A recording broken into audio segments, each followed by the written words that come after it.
Good. Meanwhile, back on Earth, and this panel is about kind of the big potential downside of quantum. It's yes, it could kind of render obsolete one of the most important pillars of our digital world, which is cryptography. And so the story here is for those of you who don't know that these machines will one day be able to decrypt or kind of render obsolete all the fancy algorithms we've developed. And the question of this panel is how we should prepare for this. And yes, we have a great panel to discuss this. And we have Luke Ibbotson. Hello. To the right. And he is the head of group research and development at Vodafone. And you are also the vice chair of the GSMA Post-Quantum Telco Networks Task Force. That's a mouthful, but yes. Yeah. We have Ray Harishankar. Hello. He's a fellow and vice president of technology and innovation at IBM. And at IBM, he leads the business and technical strategy for the IBM Quantum Safe. Correct. Thank you. And then we have William Hurley, or Worley, who I've met before, I think. Yes. He's the chief executive of StrangeWorks, a startup with the mission of making quantum computing accessible to all of us. And then we have Jeff Miller here. Hello. He's chief information officer of Quantinuum. And what that is, you have to explain to me, because I think it's a pretty new creation. It's pretty important. And then on Zoom, we have Charles Lim. He's the global head of quantum communications and cryptography at JP Morgan. But he also leads, and I think you're in Singapore right now, the efforts of Singapore to develop a national quantum safe network. So let's start with you, Charles. What you do at JP Morgan, I can kind of picture, but tell me what you do in Singapore and what your network is all about. Yeah, thanks for the introduction. So I reckon you guys can hear me loud and clear enough. So in Singapore, with the firm JP Morgan, we're trying to develop, new strategies that we could deploy quantum safe technologies over the production network in our firm. But also having said that, there are plenty of challenges for us to overcome, because the FSI sector is a highly regulated one. And hence, we have to be very careful and also mindful in the way how we want to roll out some of these migration plans. Yeah. Okay. Luke, for you, kind of, this mouthful, GSMA, Post-Quantum Telco Networks Task Force, what does it do? This is an industry-led initiative to try and mobilize the telecommunication industry in its path towards migration to a quantum-safe future, which is another big mouthful I've just come out with. But basically, it's pulling together the network operators, the technology providers, and we also have some government participation as well. And we're looking to see what steps we should be taking as an industry to make sure that we're not caught short when it comes to the migration towards quantum-resistant cryptography. So I can talk further in terms of the mission of the group and how it relates to the questions I know are coming next. So Ray, IBM Quantum Safe, we now know that you build quantum computers. And, yes. So you're creating a problem, so you're solving it. I've heard that complaint before. However, as Jay pointed out, while bringing useful quantum computing to the world is one part of our mission, making the world quantum safe is the other half, and that's what I primarily focus on. And people say, what is quantum safe? So the crisp definition of what I would call quantum safe is safeguarding enterprises through cryptography in a post-quantum world is what we call quantum safe. And that's what I focus on, building products, technologies, and applying them to clients. And obviously, spreading the word, evangelizing and talking about it in gatherings like this, because that is an important thing that needs to happen. Cool. Really strange works and post-quantum cryptography. It's not something I would put necessarily in one pot. So why are you here? It's true, but we, many of us at StrangeWorks have a security background. In 2004, we formed a company called Symbiote, which was the first company that did countermeasures on the internet. Every world government loved it. It was awesome. So obviously that didn't work out so great. But I actually had my career started in security. And one of the things that I'm out evangelizing is that quantum's going to break encryption. Who cares? This city years ago was being bombed and destroyed because encrypted messages couldn't be broken from a machine called the Enigma machine. But nobody uses that anymore, right? Because security is an ever-growing dance between threat and remediation. So it's not like quantum computer comes online, all encryption is broken, right? That's a very unrealistic view. It's also not like, okay, I don't need to care about it at all. It is very important. It is something we should be thinking about. But I think, and the mission that we're on is to get people on the security front to kind of rethink, one, using fear and uncertainty and doubt to get money from governments, because that will backfire eventually. And two, to realize that because of the way security works, we need to just rethink security in general. Making it expensive and taking a long time and resource, which is basically everything we do, to secure data, is not really a great schema at all. Yeah. Last but not least, Jeff, Quantinuum, it's the product of the merger, I gather. But and you seem to be kind of present in the entire stack, or is that the way to look at you, kind of a big full stack quantum computing company? You stole my thunder, so you basically described our company, which is, you're absolutely right. So our hardware business is a product of Honeywell, so Honeywell Quantum Solutions merged with Cambridge Quantum Solutions out of the UK to create full stack, so both hardware and software. We just released our system model H2 hardware last week that we're very proud of its capabilities, and we continue to deliver software applications across the quantum computing spectrum. I know Raj was up here earlier, our CEO, and talking about platform inclusivity, about how our hardware can run software, our software can run on other people's hardware, and I think that's a great position to be in the industry. I think it's also interesting that we're following the NASA conversation, because I always think about this in terms of what gets me up in the morning, and it's the ability to use quantum computing to enable something we can't do today. And that's, for me, it's interstellar space travel. I just think that's exciting, so everybody out here, please help me realize that vision. But what keeps me awake at night is cybersecurity.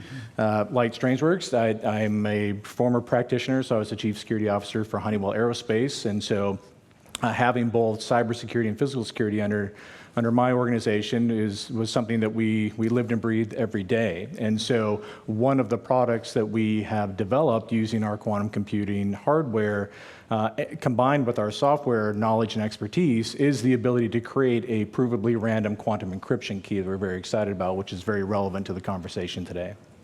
Cool. Now at The Economist, we at least try to be a bit contrarian, and so I covered Y2K, and I think that, I know it's an unfair example, but Y2Q, I just want to get a sense from you how big of a problem that actually is.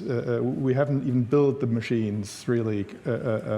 So why are we talking about this? Is this really a problem? Charles, why don't you go first? Yeah, sure. So, I always feel that the problem of Y2Q, right, is really a manifestation of the computational security pathway that we take today for, our PKI structures. So the fact that we believe some of the mathematical problems are hard to solve, right, is a very strong one, right, to take in today's, fast evolving computational landscape. And for that reason, I think we are failing to keep up with the pace of computational growth. And I guess this is where, the quantum problem and the quantum threat manifests itself. And now we're talking about, Y2Q. Yeah, so the problem is a lot bigger than just quantum, right? You could also have algorithms today that are being, considered and shortlisted by NIST that has been, kind of like, broken by regular computers. You don't really need quantum computers to face, to manifest such a threat. Yeah. Ray, same question to you. Kind of how important is that? How worried should we be? I don't mean to spread, fear and uncertainty and doubt, but at the same time, we ought to be pragmatic about it. So there is this fear, right? So just to break it down, asymmetric cryptography, which is pretty much 50% or more of cryptography that we use, is going to be broken when a quantum computer of a sufficient scale and maturity is going to be available. The question is, when is it going to be available? Is it next year or 5 years later or 10 years later, right? That's the uncertainty there with respect to when is that timeline going to be. Key difference between Y2K and Y2Q is that we don't have a specific date and time when the clock's going to tip over and the problem's going to begin. But we know it is out there, right? The other big difference, and I know you're going to get to that, Ludwig, is this whole notion of harvest now and decrypt later is a quantum-specific challenge that we are seeing, or the security-specific challenge that we are seeing, because a motivated bad actor can download the information with absolutely no means of decrypting it today and sit on it for years, 5 years, 10 years, whenever. And then when a quantum computer with sufficient scale and maturity becomes available, decrypt it and say, did I hit the lottery or not? Right? How can I monetize it? That is another big difference between Y2K and Y2Q. So for that reason, I think we need to begin planning today and work towards how to mitigate that going forward, right? And I wouldn't say, it's a problem that's going to happen tomorrow, but it is a problem that we need to begin thinking about tomorrow, if not today. But look, in the telecoms world, what is the evidence that this harvesting is actually happening? I mean, are there cases out there? I mean, I read about this, and I read up for the panel. Right. I mean, there's no concrete examples. It's kind of security types telling me it's happening. So, no, but at the same time, I think we're taking a broader perspective than just the store now decrypt later threat. That for sure is very important because it reads onto how we protect the privacy of customer communications, and obviously the reputational risk and damage that could be caused if we were to be in breach of that is considerable.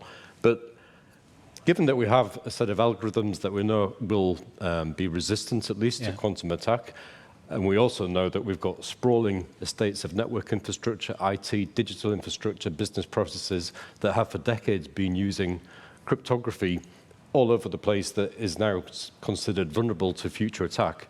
We do need to start now to start steadily addressing the most pressing risks by replacing the algorithms with ones that are being standardized by NIST. And if you look at the length of time it would take for those algorithms to be standardized, to then go through the other standardization bodies that are relevant to telco, including ETSI, 3GPP, IETF, and then for those to be baked into the security products that we procure as part of our supply chain, you can work back, and that's a 5, 6, 7 year process. So it would be irresponsible not to start preparing now and future-proofing our investments to make sure we're ready for this. But Jeff, I mean, at a recent RSA conference, people kind of said it's not happening. It's just fear, uncertainty, and doubt. Again, are there concrete examples of this harvesting happening? I mean, it's intuitively, I believe it, but and it's probably in the nature of that thing that we don't have cases. But in your experience, kind of, what you've heard, is it happening? So I think there's a couple ways to look at it. Yeah. One would be if you're talking just harvest now, decrypt later, which I think is part of the challenge or part of the risk that needs to be in the conversation. We know that there are bad actors that are taking information. Now, you could argue maybe the efficacy of that information today may not be as valuable in the future, depending on the type of data. But there may be some information out there, your secret formula, your government secret, whatever that may be, that needs to maintain a level of secrecy for a much larger period of time, where this starts to play out in a much more meaningful way.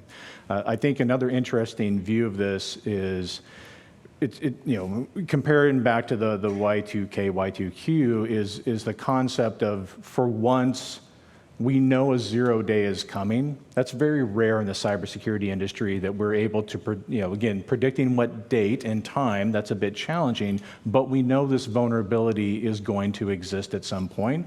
And as already been mentioned, we should be taking every step that we can today to be prepared for that.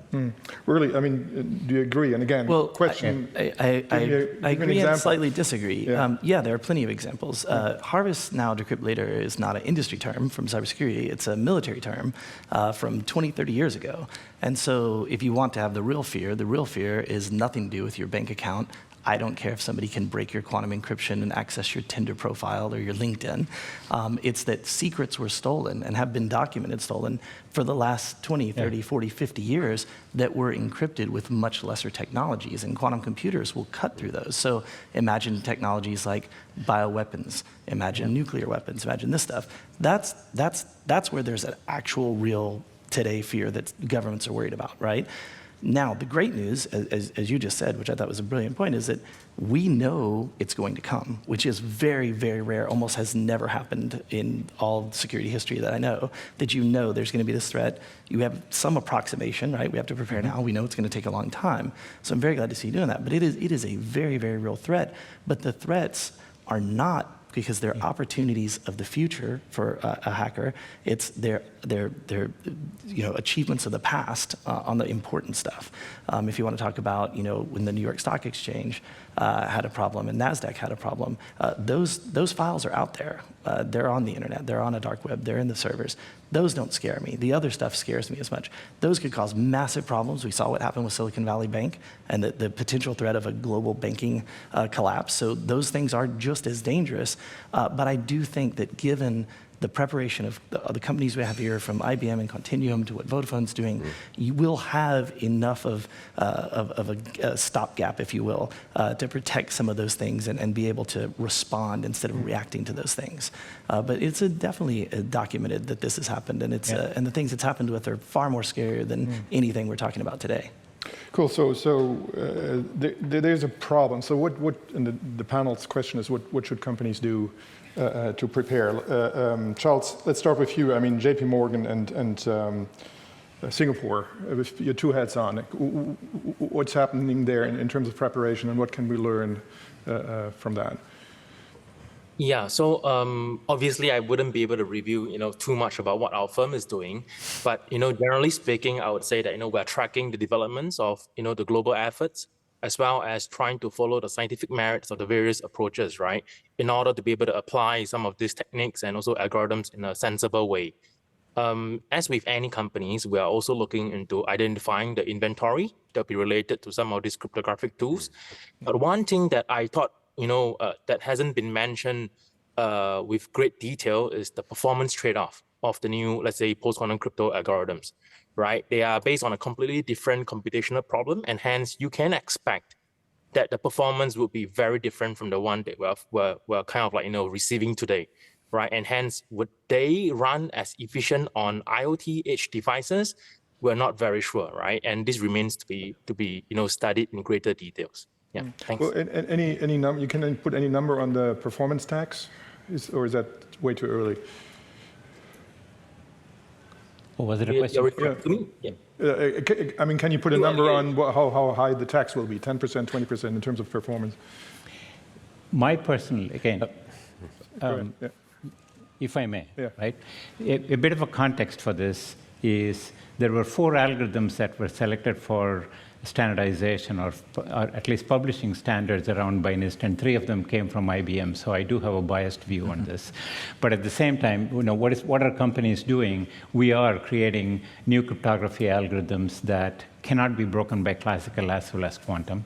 But we haven't stopped with just the 3 or 4 that we got selected. But there are new algorithms being generated and produced by our cryptography department as well. That said, performance is a consideration. I'm not saying it's a concern yet, because we have to prove out that there is indeed a problem. But yes, the form factors of the devices vary all the way from an IoT device, which is heavily constrained on bandwidth, memory and speed, all the way to a server where none of them are constrained. And we have to choose the appropriate algorithm and configure it to work in these appropriate devices or in these form factors, right? That is not easy, and that's where the learning is that we need to get to. So if you say, what is NIST doing? Why is it taking so much time? These are all the things that need to be performed or conducted so that we are sure as to what guidance we can provide for users at large as to what algorithm to use where and what to watch out for, because as much as these algorithms are good, you can shoot yourselves in the foot really easily by not looking at how exactly to implement them, right? So it's not as easy as it is. We have what? RSA came up in 1980s or 70s. So we have had 50 years of experience, which we don't have here, right? We are talking months right? And maybe a year. So that's exactly where we are. So we have to realize where we are in this journey and then prepare appropriately. Can I just add to that as well, because, and perhaps be a little bit more optimistic as well. Whilst I think there are some definite constraints in terms of IoT devices and equipment that has processing and battery limitations, we've also been running some very encouraging experiments recently around providing quantum-safe VPN capabilities, quantum-safe SD-WAN capabilities, using some of the standardized or selected for standardization algorithms from NIST, and looking to see how the performance of those algorithms impacts on user experience, on network delay, on failure rates. And actually, we've found that to be minimal impact on the customer experience, minimal impact on the network load. So again, it's coming down to, it's what Ray said, it's selecting best fit algorithms and combinations of algorithms for the particular use case that you would like to try and apply this to. So I think, yes, we are working hard to prepare for the migration to quantum-safe crypto and the way that we protect data, but there's also a great opportunity, I think, to start to provide services that customers are asking for now, to ensure that the traffic that they're sending over their networks can't be intercepted in the future. So it's a little bit akin to the store now, decrypt later, but it's more positive because we can create some compelling new services. No, at the GSMA, the member companies, I mean, what do you tell them to prepare themselves for this? And, where are they? Kind of, are they just starting, or kind of, do they have a plan? I would say we're starting in time. So we look at this in 3 layers. We look at what's happening from a global perspective in terms of the standardization of algorithms within NIST. We look at the advice that various governments and member states are providing. And then we start to consider what the industry needs to do in terms of mapping those into the appropriate standardization bodies, making sure that we consciously avoid creating new cryptographic debt, because, I mean, there is the temptation to continue to launch new services using forms of vulnerable crypto, but you have to do this with your eyes open and not continue to create more debt for the future. And that's the bit where the GSMA is working, is making sure that the awareness is raised, that people have got the right preparation in place. On an individual company basis, the critical thing is to start building that cryptographic inventory. And in a telco land, it's actually quite difficult to do that. We need new tooling. We need to understand where vulnerable crypto is used across this sprawling estate. And then you need to do your own risk assessment, so that having established that something is vulnerable, is it important then to protect it, and in what time frame? And then you start to plan, you start to put in place your normal transition program, your transformation program, go to your CFO and get some budget and start the process. Yep. But it starts with that plan. It starts with the crypto inventory. Okay. Jeff, same question to you. What do you tell customers how they should tackle this? Yeah, so again, I think there's a couple ways to look at this, but I think one that stands out the most is, we've heard already today, is the importance of collaboration within the community, within the ecosystem, with our end users. And so we continue to hear the word use case be brought up over and over again. And I think one of the unique characteristics or things that we have learned along our journey in creating quantum encryption keys has been, when we are working directly with a customer and understanding their requirements may not meet our current deliverable as it exists today, and then being able to pivot very quickly based on those needs. So as it was already mentioned, as you start to look at IoT, so if you want to enable quantum encryption at a programmable logic controller, as an example, that's a unique environment. And it could be, I know we had Saudi Aramco talking earlier, if you're talking about an IoT device that is hundreds of miles downrange, you can't be on that device every second of the day. You want to set it and forget it. And so I think that's another interesting piece that goes along with that, as well as air-gap networks, secure networks. So what we're finding is the more robust conversation and the better that we can identify those unique customer requirements, and then ensure that we have the right combination of algorithm, key distribution, make sure that it is ultimately mitigating the risk, but it's interoperable. It's built in, not necessarily bolted on. Those are the kind of conversations. I think it's a very powerful statement of what we've already heard today. Worley, same question to you. Kind of how do you? So again, I'm trying to get people to rethink security in general. This is all super relevant, and having been on about 10 of these panels this year, this is the best one I've been on. You guys are great. But I remind customers that you have to understand that none of this will keep your data safe. Security isn't just about, I bought a security solution, now everything's fine, right? It's like getting an alarm for your home and never setting it, or not knowing the code. In 2004, Kevin Mitnick, infamous hacker, came out with a book, either The Art of Intrusion or The Art of Detection, in where he talked about a hacker named Worley, which was really shitty of him to do, frankly, because it was supposed to be a secret. But I was breaking in, at that point in my career, into casinos that had millions, hundreds of millions of dollars of security. And you could cut through them like a hot knife through butter, because the people, at the end of the day, in your organization are always going to be the weak point. It doesn't matter what security you have. If I take somebody to a bar and get them drunk and get their password, I don't need to worry about breaching any of that security. And so I think what we have to do, given how much of our world lives in this digital plane, and given where we're at with this advancement of technologies, not just quantum, but AI and how fast it's moving, is make sure that we also go through and educate everyone on our staff about the basic principles of, trust but verify, and all of these things, so that you have a complete security apparatus in your organization, from the people to the hardware to the networks you're using with Vodafone and the encryption IBM may be providing you, et cetera, or Continuum. So that is super important. I feel that in most of the discussions, we get so distracted as technologists with the technology, we miss the area that we would actually be vulnerable at. Cool. One last topic, because we only have 3 minutes left. It's already been mentioned, NIST and the efforts to standardize kind of a post kind of quantum cryptography. Charles, are you happy with how that's advancing? Or would you say this has to go much faster or much more slowly, or yeah? Yeah, I think this cannot be rushed, right? As we can already see, this task of selecting the right algorithms is extremely complex, because as some of the speakers here, they already mentioned, the problems are very new. We don't have a long history in understanding how they would be applied in practice. So, and we have also seen shortlisted candidates, right, being broken by regular computers, right after announcement.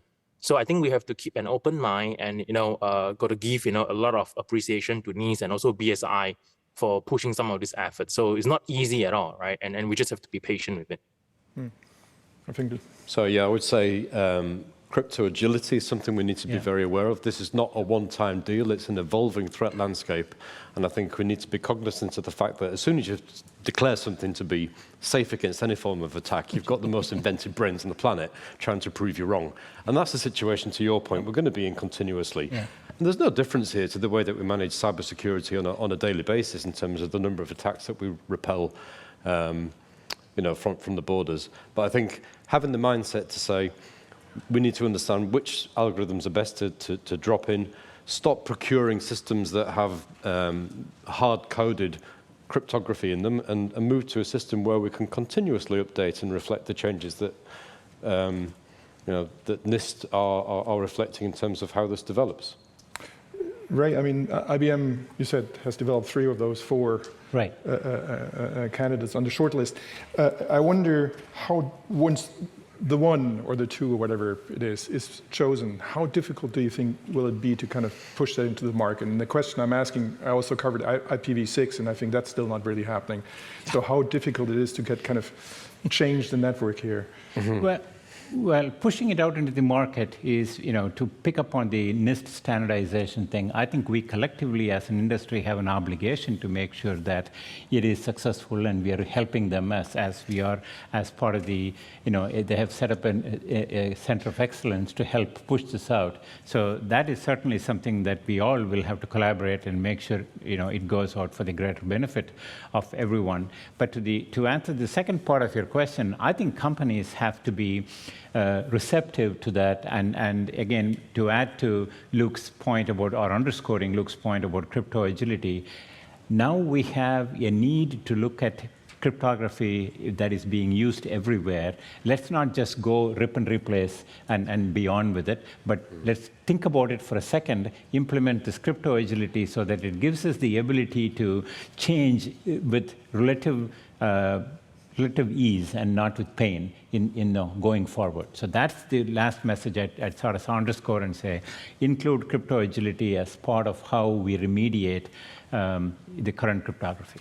Well, that was a great last word. We're out of time. Thank you very much. Thank you.